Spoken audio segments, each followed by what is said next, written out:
Welcome to KimAppa. You are such Uh, a dog. You are such a dog. um, big The thanks to the one Cricket thing Animation that channel that on Instagram. Uh, nope, nope. I I was don't approve of that intro. I was talking to them and they were like, "Yeah, you can use some of our stuff, if you tag us and stuff." And I was like flicking through, and then suddenly I came up with you nicking off, and I was like, "Perfect." Hey, to be fair, I'm the level lock in this situation, so I think it's okay. I think that's an appropriate use of our talents there. You're terrible, dude. You're a terrible human being. I No, am I'm a kidding. terrible human being. Let's talk about some Listen, people who please. are better human beings. Certainly at the moment, anyway. I'm very interested to know how you feel about this. You and I have like hundreds of friends in South African cricket, right? Like, Mm, you were just at the mm, SA20, and I've been working with South Africans, in the media and with teams and everything, for years, and knowing all these people. It's kind of hard to really fully articulate how much the not winning a world title affected them, right? There was like this there was like this holdback of like this. They're quite, arrogant and sure of themselves and confident in so many ways. And then there was like this incredible cloud above their head. And you see yeah. the fans celebrating the other day, and that, and it was a relief celebration as much as anything else. It really has affected South African cricket in such deep ways that there was almost a fatalist part of it, wasn't there? Where they were like, yeah, we can produce good cricketers, but we can't do this. And it feels like hopefully they've broken through that. And it was wonderful to watch all their fans enjoy that in real time at Lords. Oh yeah, without an iota of a doubt. I think that was a phenomenal win and a convincing one. Just the way they played, I thought was fantastic, and I agree with you. I think that this has been something that has weighed on them for decades now, Mm, and you could see the relief. For me, I think the one that said it all for me was Dale Stains's emotions. Even though mm. he's sitting back in South Africa with his test cap by his side, and you could see just through his silence what he's been through, and weighing that, carrying that burden, on him for through his career, to finally feel that weight of that burden drop away. It can be such a huge relief. You could hear it when Keshav Maharaj was speaking. You could hear it Mm. in the celebrations of Temba. Like he was so classy about the whole thing. I thought he was incredible, just the way he held himself, and how he spoke and how he articulated everything that they've experienced and they're experiencing at this point in time. I'm so happy for them, and couldn't have happened to a nicer bunch of people. It was incredible watching Temba on the balcony when the team is just around him, like cheering and jumping on each other, and they're really excited. And Yeah. Temba's in the chair, and he's so short. I'm not even sure they saw him for the first couple of minutes. And there's a little bit of outpour of emotion, but then he just starts clapping as if like someone's just run a two, right? Like it's so, you have to understand the kind of person that Temba Bavuma is. And there have been more talented teams than this South African team. There have been more talented captains and players than Temba Bavuma. But he does have that sort of balance that a lot of the other, like, for all of Graham Smith's greatness, sometimes Graham Smith would let himself get away a little bit, and Faf was someone who could get very emotional and everything else.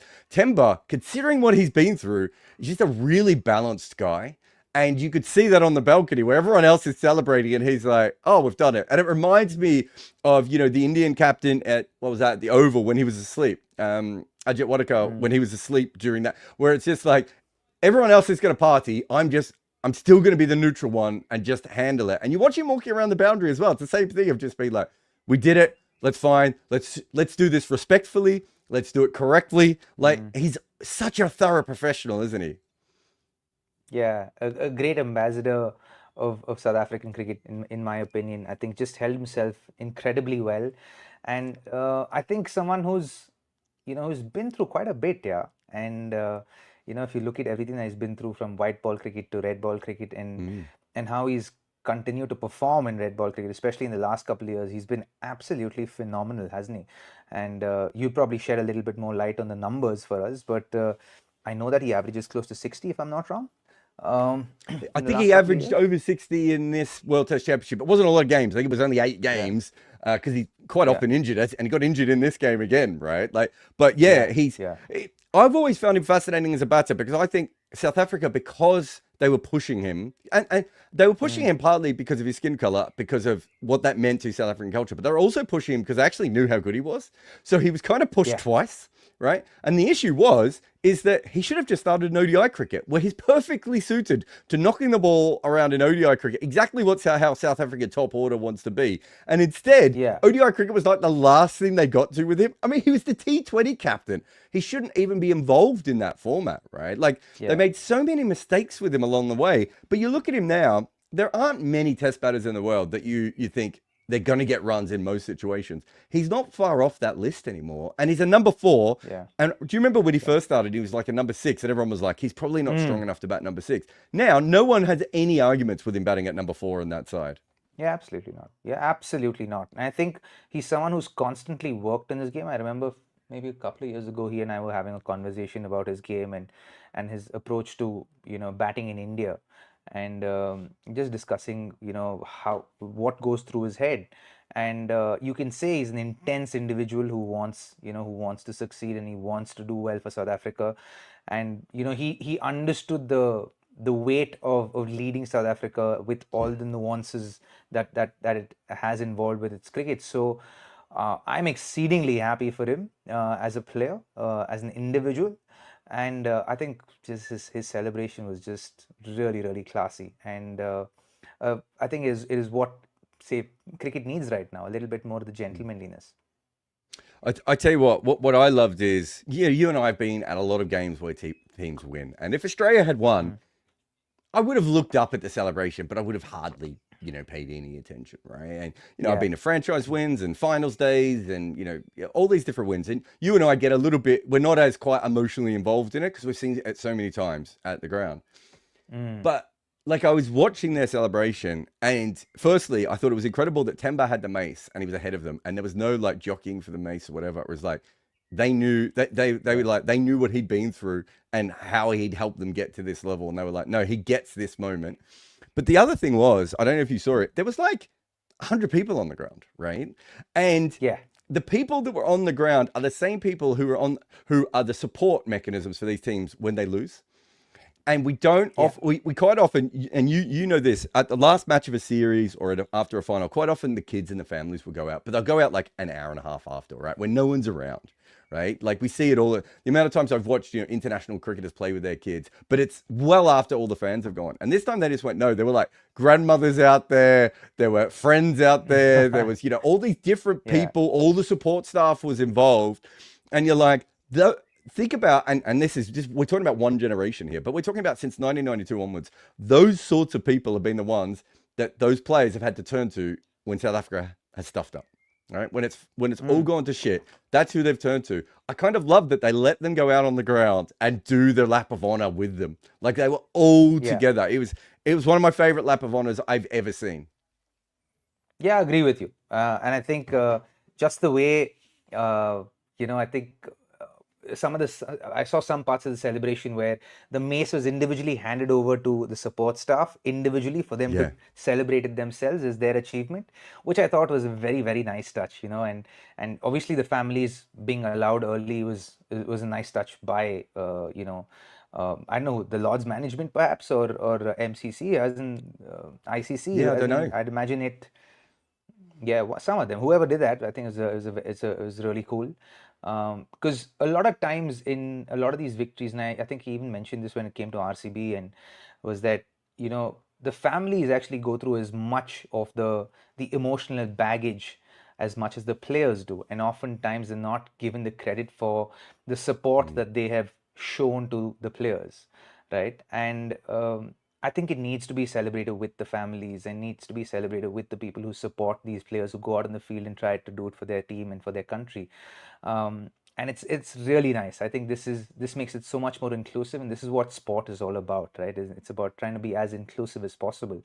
And the emotional baggages that partners go through, the emotional burdens that they carry, to see their partners navigate through difficult times and not having the power to do anything, to just sit on the side and just be there for them and be available for them when they need it, right? Not enough credit is given to the partners, and I'm so happy that the partners and the families got their absolute due in this case.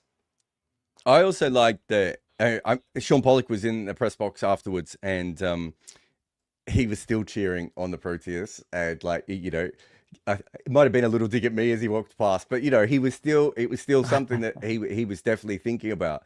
And we have seen at times in certain cricket cultures, this doesn't always happen, but it does happen at times where the former players are like, "Wow, our team was better than this," and they got the best of the toss and the pitch went. We look at our team compared to this, right? And it was like I didn't see any of that with South Africa so far. I've seen the opposite, where they're just like, thankfully, after all that, they have done this, right? Like they're almost thankful towards the team. And I remember, seeing Graham Smith and Sean Pollock walk across the ground and enjoy the moment, right? And they haven't played in this, but it all plays a part. And I wrote in my article of like you go back to the early people involved in South African cricket. They've all played a part in getting here. Like we all stand on the shoulders of giants, right? And it was great that there wasn't that bitterness that we sometimes see, where they were just like, no, we just needed one. We all know we should have got one by now, but we just needed one, and we're very thankful to the people who gave us that. Yeah, without a night of a doubt, man. I think it's just so cool to have seen Sean Pollock celebrate the way he did. You even saw, Graham Smith. You saw some of the English players being ecstatic for the South Africans, right? Even the Kevin Peterson looked very buoyant when South Africa won it, and And Trotty he as certainly well. has. Yeah, Yeah, yeah. like I, both I of think them, like, and I think that tells you because they are part of that culture, right? Even if they ended up culture. outside of it. Yeah, yeah. And the culture of sport in South Africa is so rich. It is Mm. so rich. I'm telling you, I think people need to visit South Africa when there's a sporting tournament or a sporting when sport is actually happening there, and visit and experience the culture there, because it's so rich and it's so much fun. As in, I remember I just like recently went and did some broadcasting in South Africa for the Mm. SA20, and boy, it was after a really long time, Kimbo, I actually experienced cricket for the sport that it is and the fun that it brings to the people. It is so much fun, man. It is so much fun. You have the young, you have the toddlers dancing, playing around on the Mm. hills, and then you have the beautiful women there, the good-looking men there. Then you have the old people there, just like having a beer and having the most The fun time. Bry, the The Bry coming braai up going off. on the side. Oh my Yeah, God, it's amazing. It's I it's such a fun atmosphere. someone asked me recently like what my top 10 moments in cricket grounds were, and I went through a bunch of important games, but one of my favorite moments was I was at the Wanderers for a game when the choir came in, and the choir Mm, was packed. And it wasn't just the choir, but the choir was incredible, and the crowd was singing with the choir. And you had the whole one. And Wanderers is just such a great ground to begin with, right? You had yeah, the choir singing and everything, and then we went out. And I remember again, I was probably like a month and a half into the tour. I was missing my family, like all that normal stuff. And I'm walking around, and I was like, and I'd been to South Africa my first time in 2003.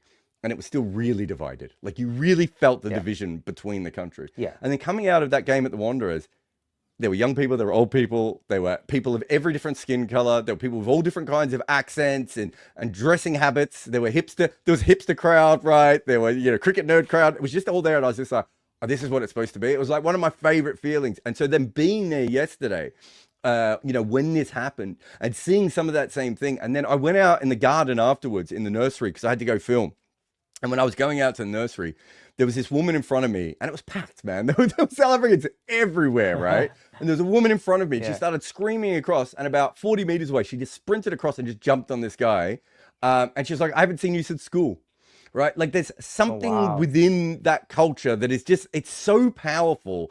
And, Yeah, and it's great that they had that moment because we've been there for all the others, right? We were just at the Heinrich yeah. Klaassen Hardik Pandya moment, right? It wasn't that long I ago that know. roll off took that catch, right? Like we've lived through Yeah. everything else, and to see them, finally come together like that, I just thought it was great. And the whole test, even when they were behind, South African crowd was incredible through this. They were, and they always have been, haven't they? As in, I think Mm. they've always been an incredible crowd, and they're very giving as a people. I think like I've experienced as a player and even as a broadcaster, you can tell that they want everyone to just have their fun, and they're watching it Yeah. purely for the fun of the enjoyment of the sport and the love of the sport, which I think who goes across different sport, right, for them. and they're truly passionate about sport, man. In that nation, it's so much fun. I would highly recommend it for any sport lover to just go and experience the sporting culture of South Africa. And I think in general, people in Africa are really, really really cool. I have a similar experience in Kenya, in Zimbabwe. I think the people are really soft spoken and really cool, right? And I think they're very kind people by nature. And I think it's always something that I look forward to every time I have to go to Africa or any part of Africa, to be honest. No, agreed. I just think it was wonderful. It's actually, because we talked about it quite a bit with Zimbabwe a couple of weeks ago, right? Like, it feels like my last couple of weeks have been like a Southern African adventure, right? Like, of really reconnecting with that part. And, it's the joy. The Zimbabwe one felt like all Zimbabweans in Europe ended up in Nottingham, right? And it didn't matter what happened with the game. And this one felt like all the South Africans in the UK came together again. But it was a little bit different, right? Because this is like, there was a hope there, but they were also, as I said, connecting with each other again. It's a beautiful thing to see it happen. And as you said, they celebrate cricket in such a different way than others. Let us talk about, though, some of the other players. We talked about Temba. We both said beforehand that Rabada would be pretty handy. He turned out to be a very handy. You personally smashed Rabada everywhere. I can go through the stats in a little bit, but no, you don't. No, you're okay against him. He's only ever got you out once in T20 cricket. He's only got you out once. You average 40. Where are we here? You average 40 odd against him. So you do okay against Rabada. But specifically, I think if you compare him to Cummins and Bumrah, I think they have more tools available to them to be able to dismiss you than Rabada does. But Rabada's single tool is so he's so relentless, and he's so always at you that it's like he almost overcomes the fact that he doesn't have as many tools as other guys do. And we saw it again. He's just at you the whole time. He really is a brilliant bowler, isn't he, in so many ways. Well, even against left-handers, right? As in, you were saying, his records against the left-handers aren't the greatest. Hey, he's gotten worn out a bunch of times, and you were like, and then we were corrected also by someone who came on the super chats later that his last 2 years, his numbers against the lefties have been great, and he stayed true to that, didn't he? As in, he was just relentless, like you said, just stuck to his guns, just kept prodding away at that third and fourth stump line, and just induced the edges, which I think was the kind of advantage that South Africa needed to take advantage, especially in that first morning. He was just fantastic. Why do you think, obviously he's fast, but he's not unwritten or Kia fast, right? He gets the ball to move, but he doesn't look as in control of the moving ball as, someone like Vernon Philander or some of the other South African bowlers. What is it when you're facing him that makes him so sort of hard to handle? Like, what is it that is bothering the batters? So I think one of it is the fact that when he bowls heavy balls, if you know what I mean. So they come and kind of thump onto your bat. It's not something that you can get behind and assess. It almost always catches you by surprise how quick he's off the wicket and how heavy the balls are. You can feel like there's a lot of what's the word? Intensity behind the ball, right? Every time he bowls one. And I think you feel the vibration when you hit it, right? 100% all the time, right? And with white ball cricket, I don't think he's nailed his lengths as much as he's nailed his red ball cricket lengths, and he just hits that area so well, and he's really accurate as well, right? It's not like he's spraying the ball around a lot. Like, he's just there and there and there and there and just there all the time. And if you're there with that sense of heaviness behind the ball, it's always going to make you feel like I gotta be as relentless, and I gotta match his intensity to be able to sustain this spell, so to speak. And I think with white ball cricket, one of his challenges is that he bowls two lengths. Either he's too full or he's too short. He doesn't trust his good length enough. And I think if he goes to trusting his good length enough, I think he'll be exceptionally good in white ball cricket as well, especially in T20 cricket. I think he's a little bit more reactive as compared to red ball. He's a lot more proactive, and he knows what he's doing, and he's kind of... He reminds me a little bit of Cummins, early Cummins in white ball cricket, in that everything he does in red ball cricket works, and so he just wants to bring that over, and he hasn't found the method. Right, like you see that sometimes. Josh Hazlewood's another really good example of someone who just couldn't quite find the method that he needed in that other format. And it's hard when you're that good. You're like, this should just work, right? Like it should just go over, but it doesn't always. And he's not always searched for that. But even within that, probably because, as you said, the intensity of the ball, especially at the death, he gets a lot of wickets at the death because even when he bowls a length where you can smash him, there's always a chance he's going to hit the splice and go straight up in the air, right? Yeah.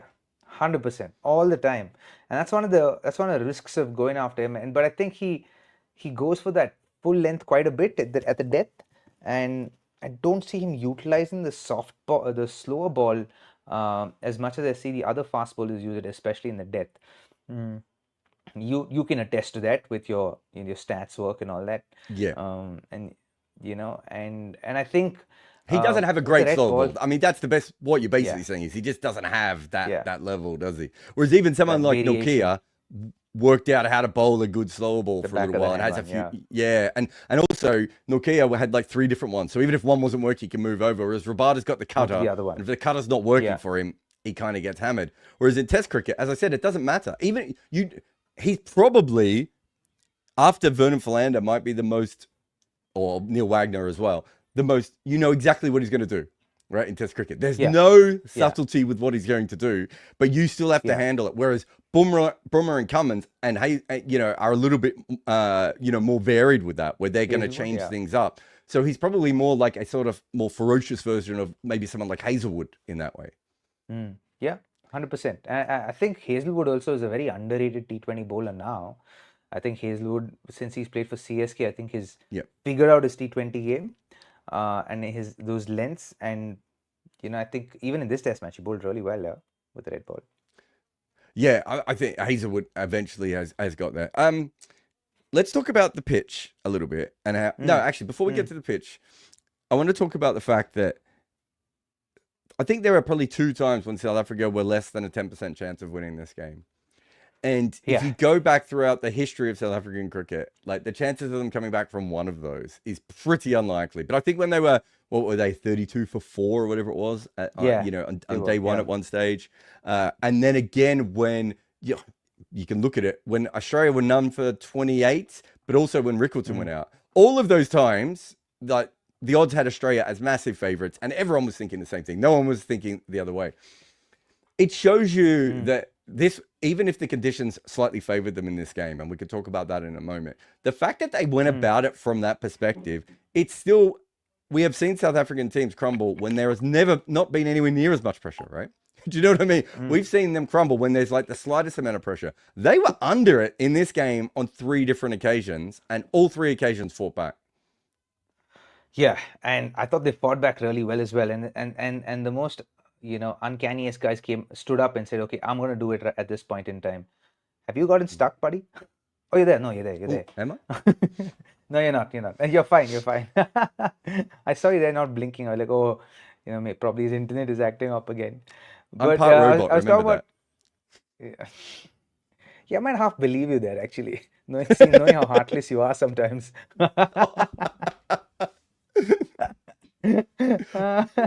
Lungi Ngidi was such a breath of fresh air in that first innings at the back end and the second innings as well, and Marco Jansen as well. Just hitting the right areas, being patient with it, contributing with his fielding when the bowling wasn't really coming through as well as it should have, and then for me it was an overall team effort.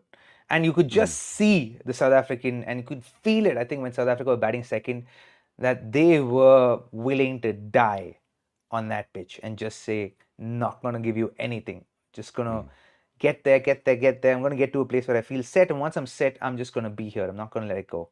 Not a chance. And that's how you saw the fight from everyone. Also, it's quite interesting. So there's obviously a lot of people saying, well, the pitch changed and South Africa got the best of the pitch. And they did. I don't think anyone could deny that. They probably batted on it the 2 times it was batting the best. And all things considered, they did really well.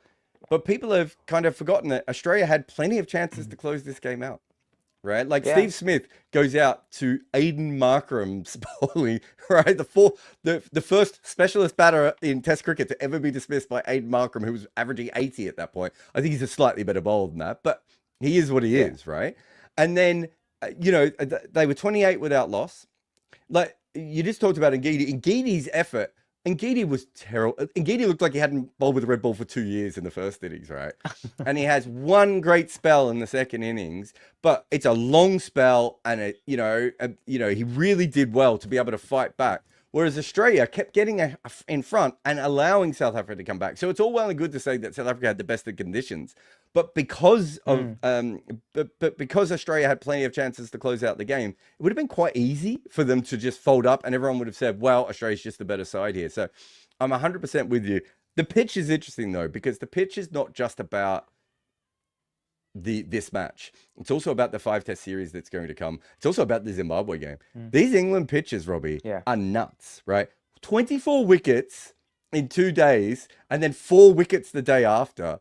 And there's almost no point bowling your spinner to start this test match. And then by the end, you're just like, you probably needed an extra spinner, maybe if you're Australia, like, to be able to do that, because the wicket just completely died. I wouldn't say it was brilliant for spin either, but there wasn't much in it for the pace bowlers.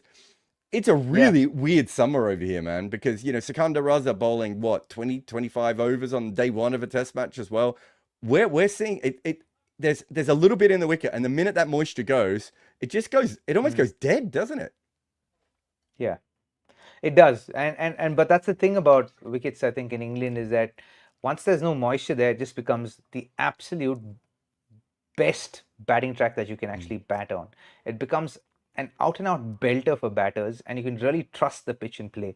And when you can actually trust the pitch and play, on days, or say just in England, when you can trust the pitch and play, there's so much that you can get out of yourself as a batter, because that one aspect is just taken out of the equation, and you have so much more mind share to be able to put a lot more options and present a lot more options and see the merit becoming larger to much more shots, because that one big aspect of, okay, how is the ball going to come off the wicket here, is just taken out of the equation completely. Oh, I want to ask you a cricket question as well. The Steve Smith catch is obviously he dropped it, and I think what happened was he was kind of for a moment forgot he had the helmet on, so he put his hands up, and I think the ball might have actually got caught. Sorry, his finger might have got caught in his helmet and everything else. But explain to non-cricketers, and I know you're a keeper, but explain to non-cricketers how hard it is, because I've never seen anyone practice catching at first slip with a helmet on that close to the bat before. And the problem with first slip is there are only 2 options you ever get at first slip: ankles or at your head height, right? Like they either drop on you at first slip or they take off. And he's so close there. From a technical point of view, that was, if Smith had pulled that catch off, it would have looked easy, but it would not have been easy at all. Yeah, absolutely. And I think you basically are made to wear the helmet simply because you want to protect yourself from getting hurt. And in that position, you're like, you're taking a risk, saying that, okay, I'm going to stand in front. I'm going to hope that the ball comes waist high or slightly below the waist, so that I have enough time to just get behind the ball. But with your your cup going on the reverse, it takes a little bit more time. So I suppose it's a chance, and you know that it's going to be a chance. If it comes off, great, but more often than not, it doesn't. Yeah, it was funny because he was practicing the day before, that morning in the helmet, but he was practicing doing it at second slip, and we see that quite a bit. Him and Ollie Pope, and we've seen Ben Stokes do it. I think Rahane might have done it a couple of times for India as well, where they put the helmet on and they get quite close in at second and third slip.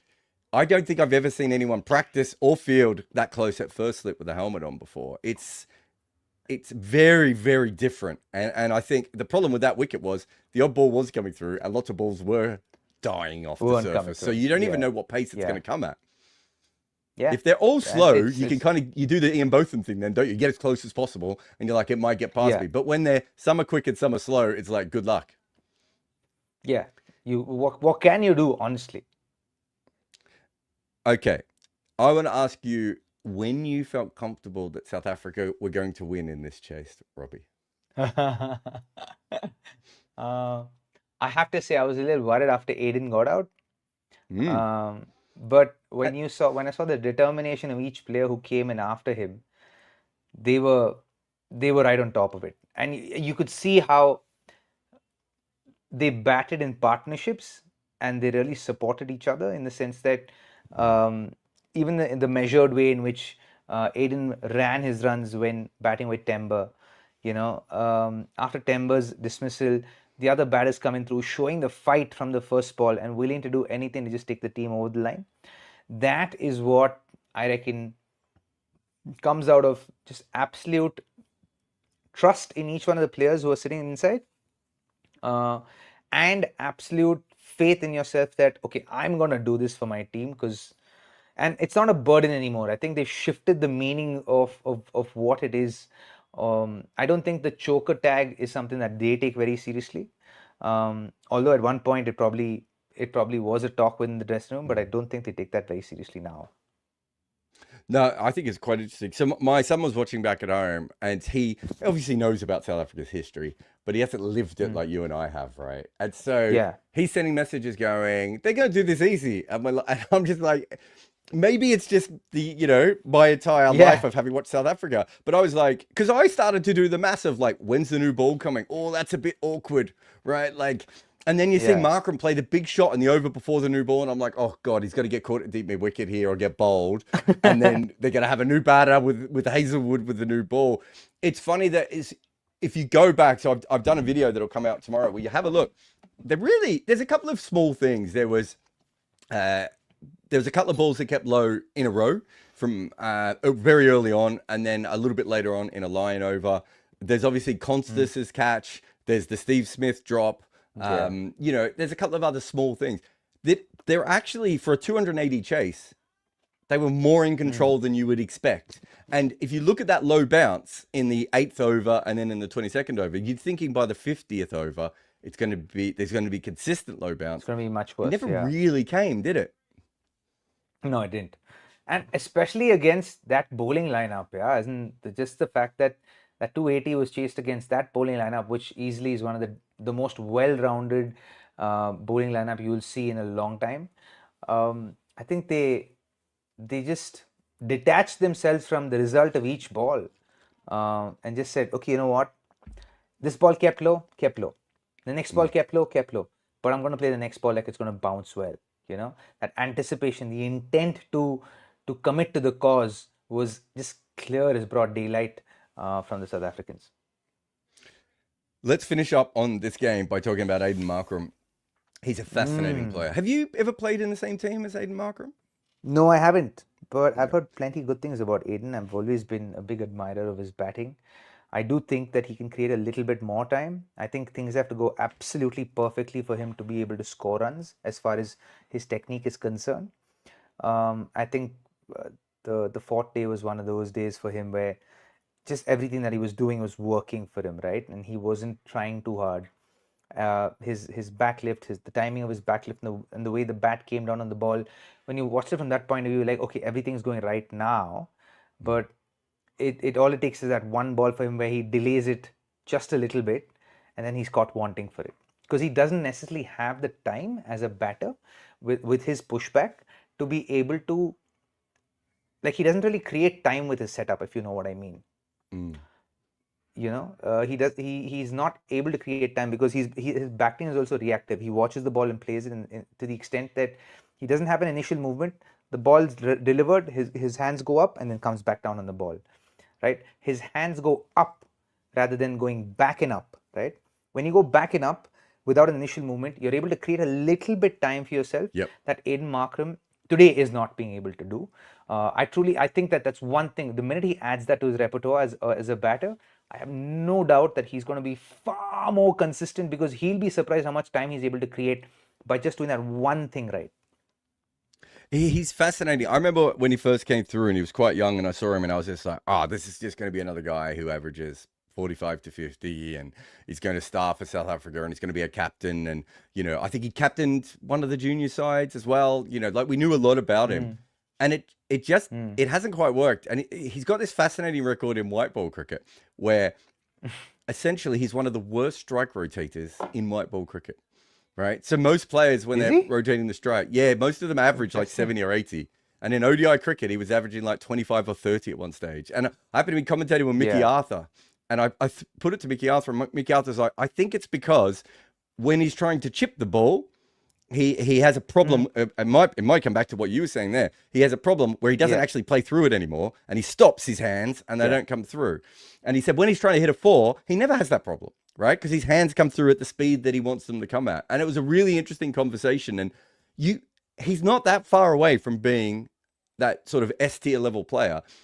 And we've seen the innings, the Cape Town innings, the one in the World Cup where, where he set the record, this innings, we've seen enough to know that Aiden Markram can do it. But it's incredible that he's never been able to do it enough for what is a very smart cricketer. And he's a very good professional as well, bowling and fielding and everything else. It's that last step he's never been able to take. Yeah, absolutely. And I think it often happens with players at this level simply because for you to be successful at this level, you have to be almost stubborn, right? About your own game and say that I'm just going to succeed on my own terms, right? And perhaps it's just conjecture and I'm just speculating. Perhaps that's the whole thing where he's like, I'll listen to everyone, but I'll still do what I want to do and what feels best for me. And I think that's perhaps been why we see him more as a form player than someone who can actually create form, so to speak. He's someone who I truly believe will be way more consistent if he makes that one slight adjustment. But I'm sure there are people in South Africa who've spoken to him about it. I'm sure that Ashwell Prince, who's their batting coach, has probably worked with him. And I think for Aiden to succeed consistently, he'll have to get things absolutely perfect. And after living in the cricketing world for so many years, that is easier said than actually done. No, exactly. I just want to look at this actually because I think this would be fascinating. Ashwell Prince, for those who haven't seen him, he averaged 41 in Test cricket, and some of that was in the 2000s, but it's still on South African wickets, so that number completely holds up. Insane, dude. Yeah. And if you look at him on pure talent, he's not even in the same ballpark as Aiden Markram on the ball striking and everything else. And yet Aiden Markram's averaging 36.5. Now, some of that is just tougher era, but a lot of it isn't because Aiden Markram is still a lot more talented than Ashwell Prince. So it tells you the difference between someone who is, Ashwell, I always used to joke that he was like his ability to he was like the kid in the playground who had like the mittens on him where you just like, he shouldn't be there. He shouldn't be like the most talented player, but getting past Ashwell Prince was always like a battle, right?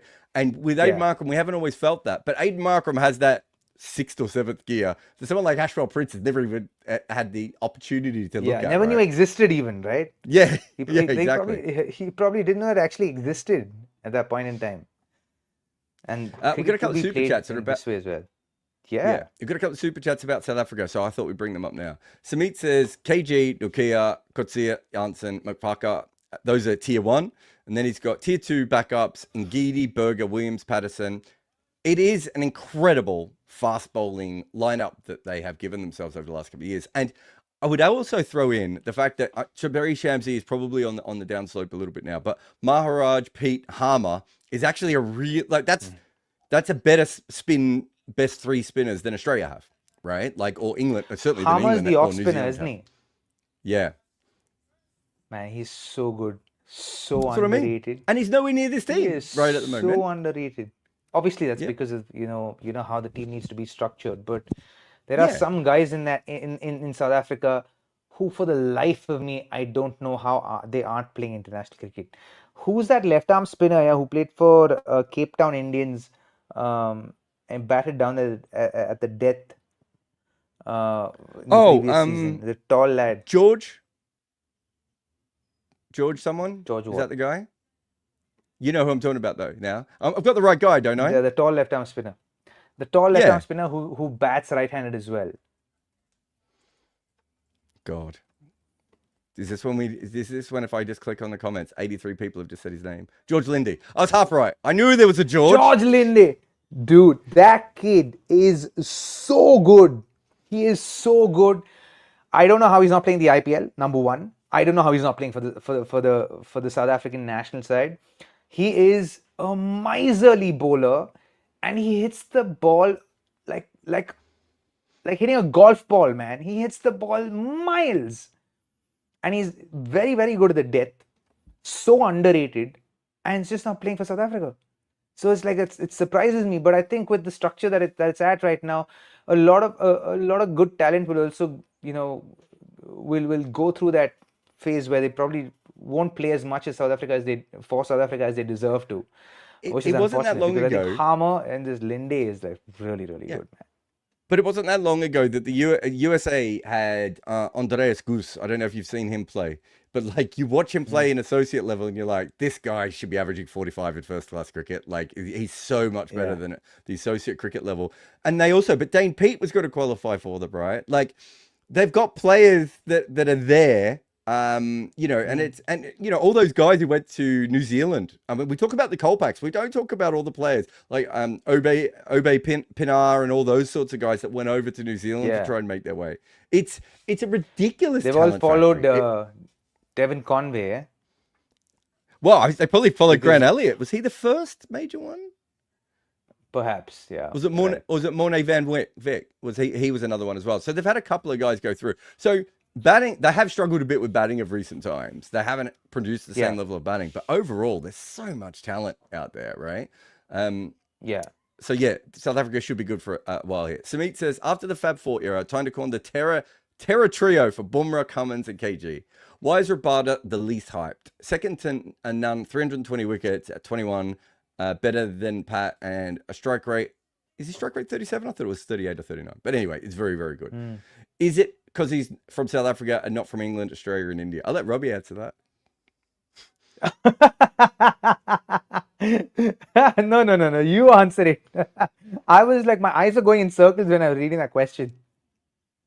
I think what happened is, if you go back through recent history, he comes on the back of Dale Steyn, Morne Morkel, Vernon Philander, Alan Donald, Sean Pollock. And so at this stage, there is a bit of they've got another really good bowler. I'm not even mentioning Intini or, I don't know if I mentioned Philander in there as well. Like, they've had so many. Philander, I think that so good. Yeah.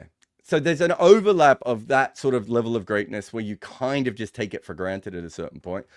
Also, I think that Cummins' story is ridiculous because of the, 5 or 6 year break, of being the teenager when Australia doesn't even pick teenagers and then coming back. And he's the captain, so it's a little bit different. And Bumrah is already probably the greatest all-format bowler that we've ever had and is averaging less than 20. So if Rabada was doing this a couple of years ago, because I'll ask you this question. When Steyn was coming around, there was always a bit of Steyn versus Anderson, but no one really took it all that seriously because they were like, Anderson's great, but Steyn's still on another level. Whereas in Rabada's case, he's probably on the level of the other two guys, but not above it.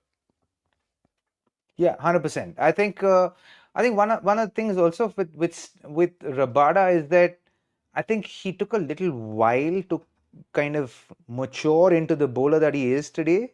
I think initially when he came through the ranks, he was fiery and then he played all formats, but you could see after a certain point in time through his career, he started focusing a lot more on red ball cricket. I still remember the 2018 series against Australia. That's when you suddenly said, oh God, this guy is more than just a handful, right? With the red ball. He's not just a good bowler, but he's a great bowler, in red ball cricket. And I think we saw the aggression also from him as a bowler for the first time. Otherwise, he's a very subdued character, isn't he? He doesn't say much. He's soft-spoken. He just kind of goes about his business a lot like Josh Hazlewood. But now there's so much more fire, right? You can see the personality coming through. And I think that he's well respected in the cricketing circles for sure. Just perhaps not the kind of attention that the others get. But I don't think it's because of South Africa. Or I don't know. As in, they'd probably be in the best position to answer it because it does play a bit of a part, though, doesn't it? Like, Williamson is the least talked up of the Fab Four. You can but with Rabada and Williamson, you could also make an argument that the other three in that case, or the other two are slightly better than them, but they're all in the same tier. So, being in a different market does play a part. Jimmy Anderson ended up living up to the hype that England had for him. Can we actually put it like this, where some people just fell into the tier and these guys like the Williamsons and Rabadas had to earn that tier? Yeah. Right? No, exactly.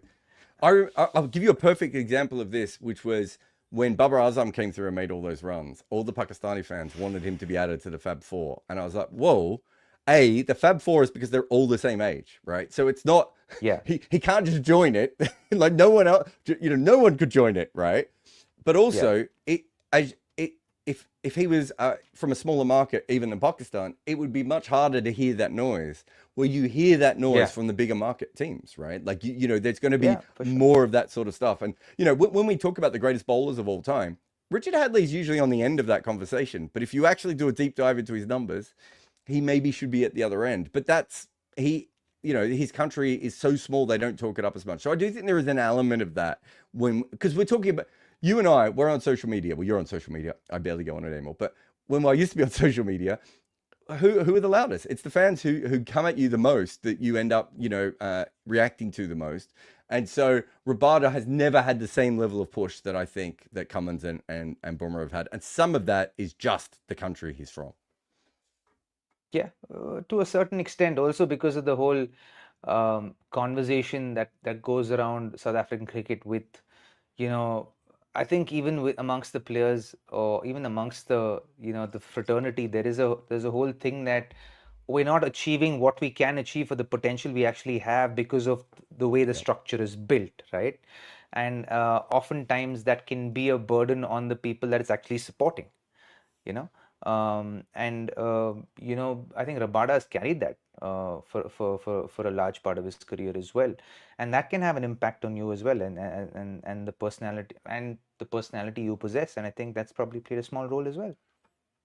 I also think that if you look at Stark and Cummins and Bumrah, and Anderson definitely fits into this, they weren't always in every format, or they weren't always playing in every series, partly because of the depth, which isn't a South African issue, but also within Rabada's such, and I think this is kind of what you meant there, he's such an important person politically for South African cricket, right? Like he really is an important person for the country, right? As much as he is for the cricket team. And there are many times where I've been looking at his workload, just going, give him a rest. Yeah. And I think the fact that there weren't more of his caliber is why he was carrying so much more of the burden just by himself, and that can weigh you down. Yeah, exactly. Jack says, Temba nice might question, not be the best. Yeah. Temba might not be the best tactician, but has always been a proper leader. The way he handled the de Kock incident during the 2021 World Cup was very admirable, given the context of what it meant, especially in South Africa. Also, that was the World Cup in which he... What was that incident? That was when de Kock wouldn't take a knee for the Black Lives Matter thing. But it wasn't just that. I think I'm right in saying it was the same tournament where where Temba dropped himself from the team, didn't he, towards the end of the tournament? Like that. We've talked about that before. That's a big thing to do, right? It's a hard thing as a leader to admit that the team's better without you than with you. Yeah, absolutely. I think it's a tough thing to do, and I think Temba is someone who's made a lot of the tough calls, right? I think he's done right by South African cricket, right? And he's tried to be that, and I think that can actually take a toll on you and give you a lot of perspective, and then it kind of puts into perspective, and you kind of internalize a lot of things, and you're like, okay, how do I want to represent myself in this whole situation? How do I want to exercise the power that I actually possess at this point in time? And I think he's always kind of taken the road less traveled, and he's done it with a lot of dignity and with a lot of class, and that's something so likable about Temba, right? And also I think just the size and the amount of fight that's there in the for a guy of his stature. There's a big fight, and he's got the kahunas when it comes to putting it all out there on the field. He'll put his body on the line. He won't pull punches, and very seldom do you see him expressing his full range of emotions. And I think we've been lucky to have been able to see that once in a while, to be honest. World Test Championship starts again now. Tomorrow morning, I think, which is it Bangladesh, Sri Lanka. No, not tomorrow. Yeah, I think it... Oh, Bangladesh, Sri Lanka. Bangladesh. Yeah, I think that's the first test. See, I'm only thinking about the. Yeah, no, of course you are. You're the issue here with why Rabada doesn't get more respect. But but it starts tomorrow. I should say I've got a piece coming out of it. I don't know if we'll get it before this test series starts, before England starts. Certainly won't get it up before the morning. But it does look like Australia and India have the best chance again, even with the slightly weakened sides that they both have at the moment. England, a lot has to go right for England, and there's no other team that I think has a great run that can be able to make it from there. But obviously the big series is India-England, which starts at the end of the week. I'm not at the first test. I'm at all the other test matches, but I'm going camping for some reason. Where are you at the first test match? I'm going camping. I don't camp. How come? Because my wife somehow tricked me and I wasn't listening.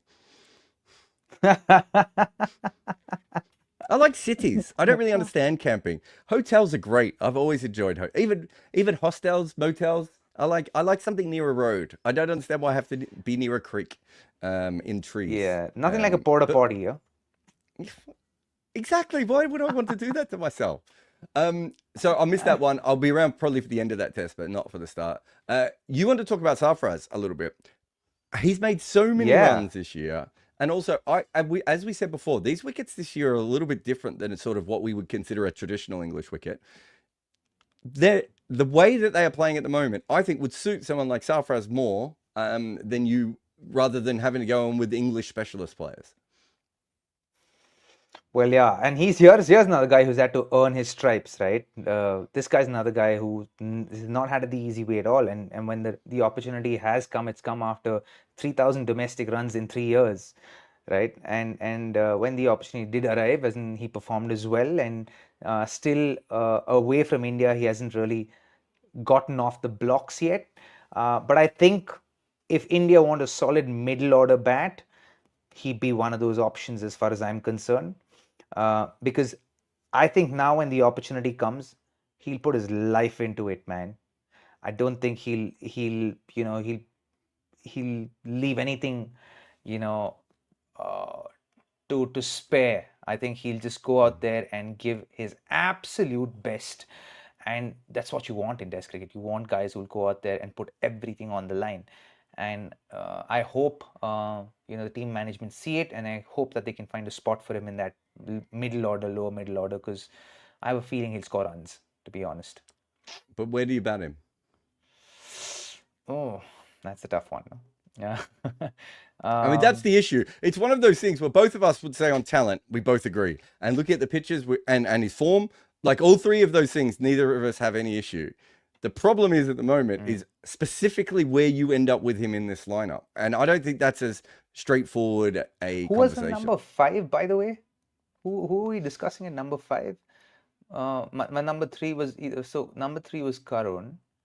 Number 4 was Shubman. Yeah. Number 5 was... Who was number 5, bro? Now, is that Rishabh? Has Rishabh been batting 5 or has he been batting 6? 6, right? Yeah. So then we went 6 I Rishabh, can't remember 7...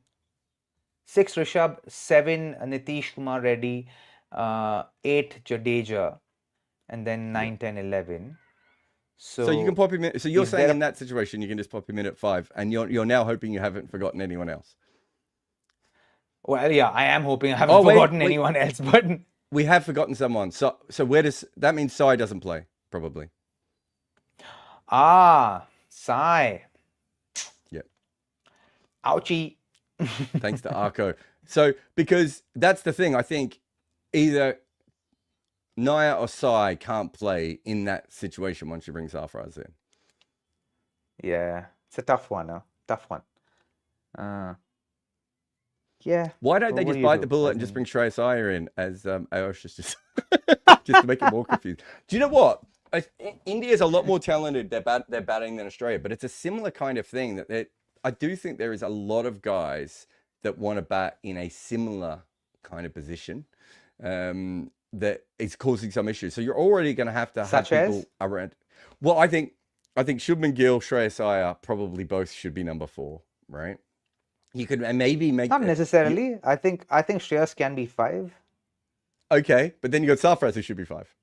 So we're straight away we've got 2 guys there. Do you see what I mean? See, again, depends if you're playing in India or abroad. So in India, you'd have Sarfraz 6, Rishabh 7, and then you have the spinners, and then there's that as well. You could put Pant in at number 5, and then have this guy at 6, and either or. But there's so many different opportunities, right? And I think this is where it's going to be pretty competitive for the Indian lads, the Indian batters. They'll get that 3 or 4 opportunities. If they don't strike rich, they will move on. And I don't think the likes of Sai Sudarshan, the likes of Shreyas Iyer can be kept away from red ball for too long. Thanks, Ayush. Both worlds colliding. Love it. Yeah. Do you see any future? Yeah, of course. Without a doubt, man. I think his game has changed exponentially. And I truly believe that he has a lot to offer for red ball cricket.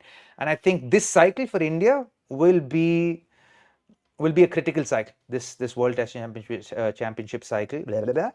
This World Test Championship cycle will be a critical one, because I think it will put into perspective in which direction India is going as far as leadership is concerned, as far as batters are concerned, and India is looking for the next superstar, right? And they're looking for a young superstar, and whoever can take that spot up and snap it up as quickly as possible can play for India for a decade and a half easily. India is a 33% chance of winning this test match, according to the bookies at the moment. Oh, is it? High or low? Yeah. That's a little low, I'd say. Yeah, I thought so. What if Bumrah's playing this test match? 135, I think he'll play. I mean, I get it. I haven't looked at the weather. I don't know how much of the draw plays into that, because obviously the draw can sometimes warp the odds a little bit as well. The other thing that we talked about briefly before, which I think is quite interesting, is Lyon, Shoaib Bashir, Sikandar Raza, even Aiden Markram's taking wickets, man. Again, I talked about how dry it is and how things are changing.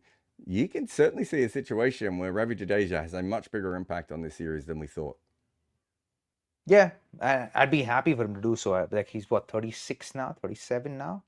I don't see him touring England for test matches anytime soon again. It's probably his last tour to England as a test cricketer. So he'd want to make it a memorable one. So, he'd be leaving everything on the line as well, I think. So hopefully he gets to play all matches. I'd love for Kuldeep to play matches as well, because I think he's ready to go. But that's the problem with India, right? We always have a problem of a plenty and so much talent and, so many solid cricketers that you feel remiss for each one of them not getting an opportunity. No, exactly. All right, we've got a couple more super chats. What would your playing 11 be, dude? I think, didn't we come up with it the other day? I think I don't think this is the summer of Nitish Kumar Reddy at the moment. I don't know. Looking at the pitches, there might be a couple of pitches where I would play him, but at the moment, I'm not sure how much that is his bowling is going to help this summer. Right? Like, I just think that there are other options available to him. Having said that, I thought VR Mulder bowled okay at times, but if VR Mulder was bowling on day 3 and 4, and he was bowling, I think, at times on day 3 and 4, I don't think it would have been particularly helpful. And Australia didn't use Bo Webster that much. I think it's telling you the kind of conditions that we're seeing over in the UK a little bit. So I don't think they need to go all in on the 5 bowling attack unless they think it's going to give them the best chance of winning. And I'm not sure that he gives them the best chance of winning at the moment. I love the idea of Jadeja batting at 7 with someone like Jadeja batting at 7 with Washington batting at 8. If they want to go in that, nice, or well. picking that doesn't sound half bad. or just picking the best 4 seamers and not fucking around and just going, we have the world's best number 7, right? We have heaps of talent up the order. It's your job to make runs. It's the bowling unit's job to take 20 wickets. Let's not piss around and have a little bit of both, because I think sometimes against Australia they kind of did that, don't you think? They kind of didn't commit to taking the 20 wickets 100% because they were worried about making the batting lineup longer. It's like, well, you end up weakening your side by accident at times by doing that. Yeah, because you have to get 20 wickets to win a test match, so you want to make that as strong as possible. And to be very honest, there are guys out there in that squad. For me, Karun Nair is is not a muck with the ball. He can bowl pretty decent off spin. And he's always antsy about bowling off spin. And he's always someone who's like, give me the ball. I want to do something with it. You know, he's one of those lads. He's like, I'll get you Is wickets. he I'm better better than or anybody worse else. than Aiden Markram with the ball?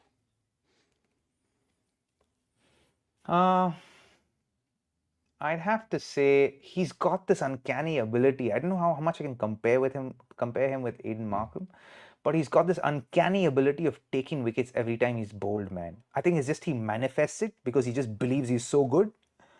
Like it just kind of happens for him. And it happens for him whether he's like, if he's bowling on seaming conditions and we want someone, and we have only 3 fast bowlers and we want someone to bowl quick, in first class cricket, either be him or me who'd bowl, and if he bowls, and every time he kind of bowl even medium pace, he'd find a way to get a wicket somehow, you know. And then you always wondered, like, how's this guy doing it? So he's got this uncanny ability to just get wickets, you know. So I wouldn't put it past him to put his hand up and say, give me the ball, I'll bowl you some off spin if it's required. Finally, a Indian top order player who will actually bowl, which is good fun. A throwback to gentler times in cricket as well. We've got a couple of super chats to go that we will definitely get to, but we've got some, what are these things called again? Memes? Memes? Oh, we got memes. I feel like we've got a meme. I can't read it. In 2019, when Faf was losing tosses after tosses, he brought Bavuma into the middle for a change of luck. They turned out to be a change of fortune for South African Test cricket. I like that. I mean, you know, find your luckiest man and give them the coin is a good way of going about it. Ranjiv says, greatest ever Test captain Grace Smith came out of the commentary box and now watching the team winning the World Test Championship final in the closest point possible. So happy for all the South African players and fans. It's worth noting that I was there. I was right next to kind of where this... how well do you know the Lord's press box? Have you been in there before? Yeah. I haven't been in there. I'm kind of on... Yeah, I was kind of on the back corner where all the TV guys have to keep coming back through. And I remember that Smith and KP came down together when there was about 10 runs to score or whatever it was. And they're sent down there on purpose. That's on purpose, obviously. That's a TV production decision. It's not like Graham Smith's like, get me out there. That's how the job works. But I remember that Smith went to get the lift and KP went, no, we don't have time. We have to go on the stairs. And you could actually hear Smith groan a little bit because it's quite high. Like there's a lot of stairs that you have to go down.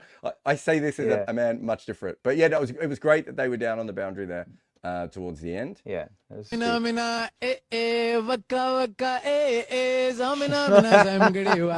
time for Africa.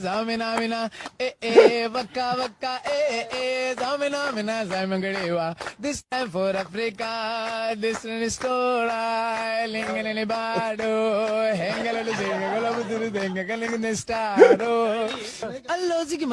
Biggie mama arrest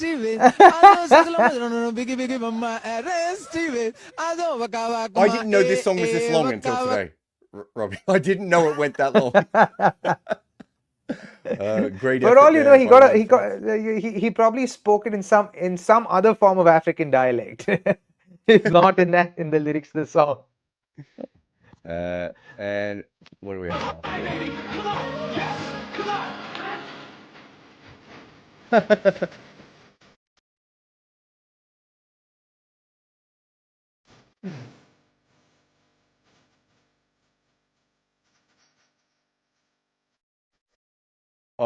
On the way into the ground, there were two South Africans in front of me, like middle class, you know, well-dressed South Africans, not the drunken ones of the night before, but you know what I mean? They were coming in and they were like, you know, talking really politely to each other. And then one of them just sort of said something. It's in my piece, but I've forgotten the exact lines, but it was, I just hope they don't fuck it up. And you just realize the tension that was within them still. And it was like, I wanted to go over and give them a hug. I'll tell you this, me and my friends all grew up hating South Africa because they were Australia's main rival in the 90s, right? We hated South Africa. And one of my friends who was the most passionate anti-South African just sent me a message going, I'm actually quite happy they finally won. Like it's incredible. Like it had just permeated through everything. So very. That's because they've been so good for so long, right? They've been so good for like 43 years since they've come back in international cricket, and they were good from the word go. They didn't have to develop into becoming a good side. They were good from the word go, and they were always like a championship contending side. So it always felt like, how is this championship like evading this team? Because one generation after the other were like one better than the other, and then suddenly when you didn't see as many big names, you felt like the hope was dwindling. But then Temba arrives, whose name actually means hope, and wins it for them. How epic! No, exactly. I love it. Couple more super chats and then we're on our way out. Puff says, just from a purely analytical perspective, does Maxi have any right of the excuse, this is just the way I play, like Pant and Gale do? Because sometimes it generally feels like he doesn't care. You can't ask this to Robbie. You can't ask this to Robbie. He's already got in trouble for talking about Maxi before. I would say from this perspective, you have to understand that if you want someone to play at the ability to score at a strike rate of 180 in the middle overs of a T20 game or a one-day game or whatever, that you can't then have a go at them for when they fail. That is part of the thing that you are actually hiring them for. They should go through periods where they have lots of failures and they have lots of strengths.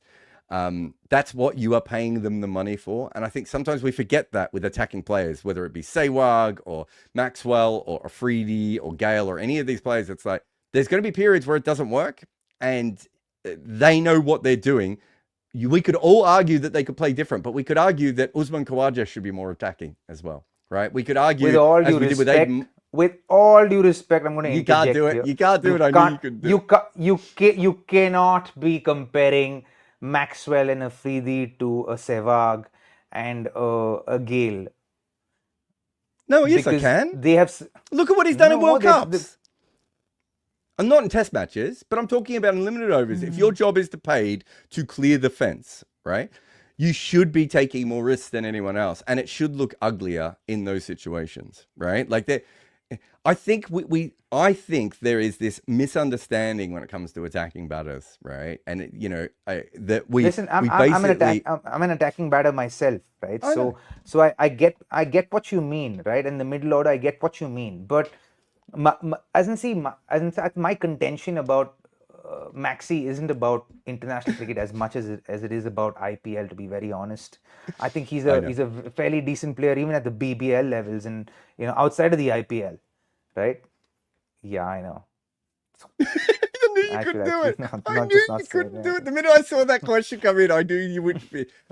Look, what I would say is, and me and Robbie, I have nothing against him. I have nothing against Maxi. I think he's a nice guy, and I think he's a good cricketer. I just think he's. Yeah.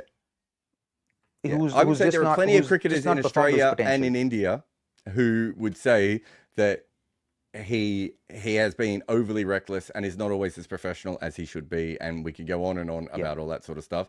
But you also don't play the innings that Maxwell plays without the freedom that he has, right?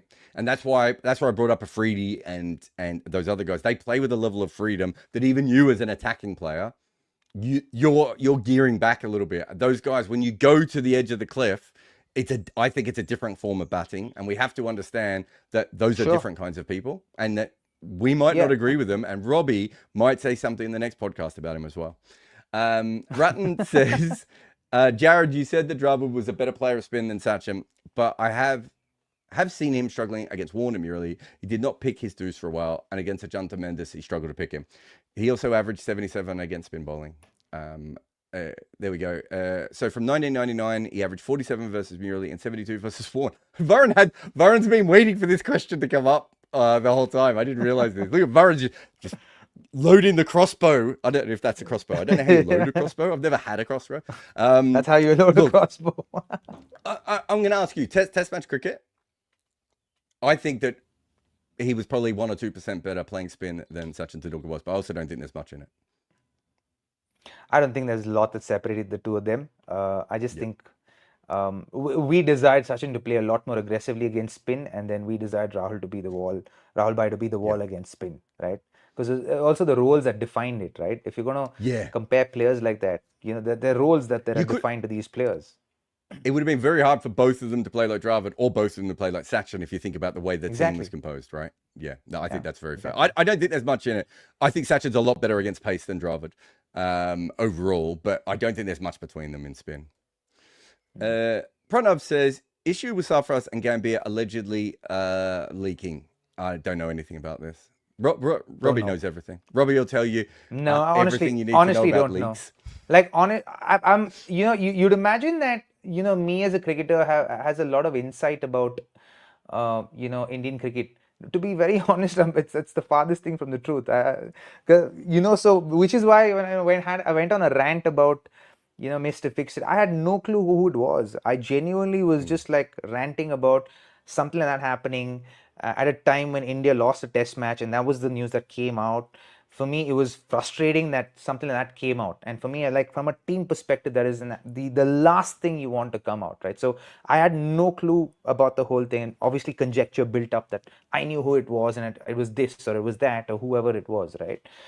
But I don't know about this Sarfraz Gambhir thing, honestly. I will say this. It's funny to me. I quite often with very famous cricketers, they don't get back to you when you send messages because they get messages from everyone all the time, as you know. Like they quite often have 2 or 3 phones as well, and you don't know if you've messaged the right phone. The vast majority of the time, a very famous cricketer will get in touch with me, will be about something in the news, because they don't know who else to go to sometimes as well. So it's worth saying that like Robbie doesn't know everything, but also in this case, he's probably lying. Oh my God. Like if I have friends like you, I don't need foes. You know that? I don't have my joke board. I've lost my joke. I can't Yeah, find just it. leave your face out there, buddy. Just leave your face out there. Thank you everyone for coming on again. We'll be back after, I suppose we'll do after the next test match. Once I've gone camping and been watching the whole test match on MV Play on replay. Robbie will be around. You'll be over in the UK soon to play in your Veterans League as well. So you'll be over here during the summer with the both of us. Thank you to everyone. Remember, like, subscribe. We push this over all the different channels. So find Robbie's Facebook channel and my podcast channels and all these different places. Please support us, and we will be back again after the next test.